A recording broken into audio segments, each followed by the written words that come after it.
Bom dia pessoal, Politicano da PPE, trazendo para você mais um tema de redação quente para o nosso Enem 2019, tá? Galera, você sabe o que é eletroconvulsoterapia ou ECT? Bom, esse é um tema recorrente porque recentemente o Ministério da Educação publicou, o Ministério da Saúde, né? Depois a gente corta isso. O Ministério da Saúde publicou uma nota na internet na qual se posiciona favorável à compra de aparelhos de tratamento como eletrochoque para doentes psiquiátricos. Esse tratamento deve ser oferecido pelo SUS, né? E favorável também à criação de centros de apoio psicológico e social em regiões de risco, os CAPs. Tá? Regiões de risco, como por exemplo a Cracolândia, onde você tem uma concentração muito grande de pessoas com problemas sociais, com problemas psicológicos. Tá. Essa nota foi retirada da internet, depois devido às críticas que movimentos antimanicomiais proporcionaram repudiando essa nota. Tá? E por que ela é tão polêmica, amiguinho? Para entender isso, precisamos esclarecer para você o que é o ECT. Tá? O ECT, na verdade, é um tratamento para pessoas com doenças psiquiátricas que começou na década de 30 na Itália, tá? Com dois médicos que tratavam pacientes psiquiátricos que viviam nas ruas de Roma. Eles tentaram submeter esses pacientes a um tratamento com eletrochoque, né? Na qual uma descarga elétrica passaria pelo cérebro, reduzindo os impulsos eletromagnéticos. Tá? O objetivo era atender pacientes que tivessem esquizofrenia, epilepsia e casos de depressão, principalmente pessoas grávidas e idosos que estão mais sensíveis à medicação e tal.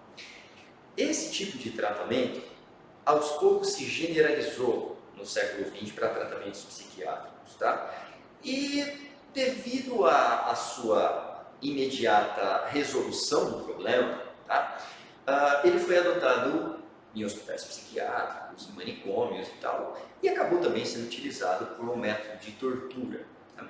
Alguns filmes no século XX foram clássicos para marcar o uso desse tipo de tratamento, como O Bicho de Sete Cabeças, Rodrigo Santoro no Brasil, super recomendo, filme excelente, e o ganhador do Oscar, Estranho do Ninho, com Jack Nicholson. Tá? Lembrando que esses dois filmes mostram um tratamento do ECT bastante invasivo, bastante problemático, na qual o doente acabava saindo pior do que ele era, do que ele entrou no tratamento e tal, saía pior, o remédio era pior que a doença. Bom, vamos lembrar que esses filmes, eles já vêm de uma onda de luta antimanicomial que iniciou também na Itália na década de 70. Tá? Então, de lá para cá, amiguinho, o eletrochoque ele teve uma alta de 1930 até 70, e de 70 para cá ele foi sendo substituído pelo tratamento menos invasivo, pelo diálogo, pela tentativa de reinserir o doente mental na sociedade através de programas de apoio social e psicológico. Não é? Bom, por isso, essa nota do Ministério da Educação, ela retoma uma situação que já vinha sendo criticada desde a década de 70, e daí é que está a polêmica. Mas vamos lá, o que se sabe realmente sobre esse tratamento? Olha, alguns efeitos colaterais que ele pode causar, são dores de cabeça, perda temporária de memória, de 6 meses a 1 ano, tá? Enjoos, rigidez da musculatura e fraturas em pessoas idosas, devido à fragilidade dos ossos e tal. Né? E, em alguns casos, a morte. Né? Bom, esses efeitos colaterais são compensados pelo tratamento ou não? Bom, o que nós temos hoje em dia sobre esse tipo de tratamento? Tá? Lembrando que depois você vai ter acesso aos textos e ali você vai poder entender um pouquinho melhor essa discussão. Tá?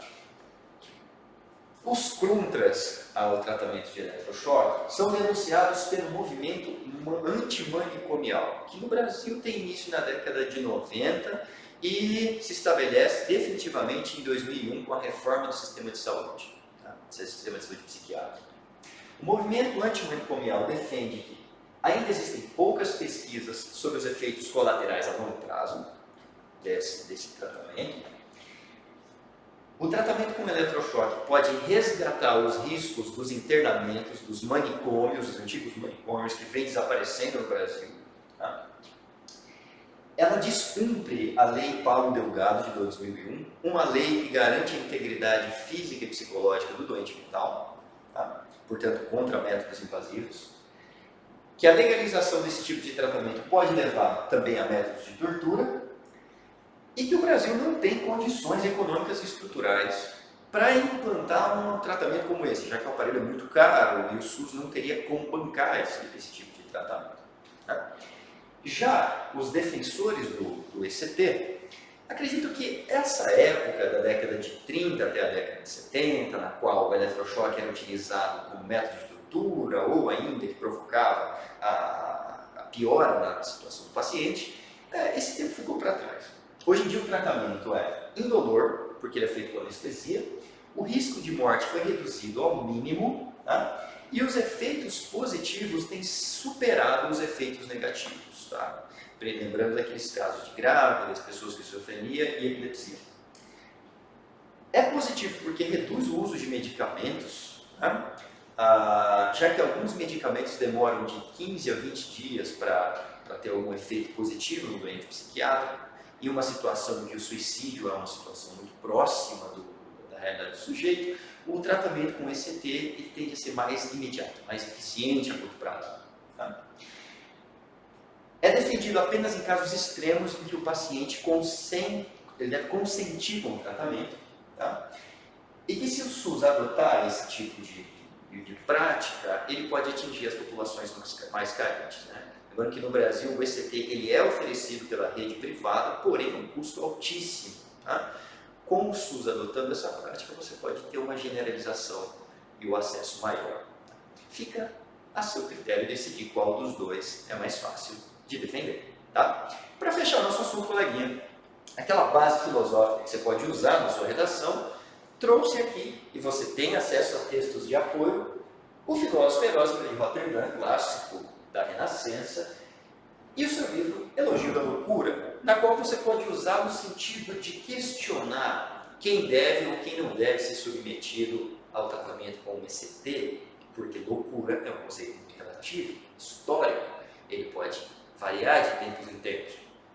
E um outro filósofo, o grande pensador que estudou a história da loucura, como outros livros, História da Sexualidade, Michel Foucault, na qual ele vai estudar, vai tentar classificar como que ao longo da história clássica, da Renascença até hoje, esses indesejáveis da sociedade foram sendo classificados e retirados da circulação do convívio. Né? Os indesejáveis seriam aquelas pessoas que atrapalham o bom funcionamento da sociedade.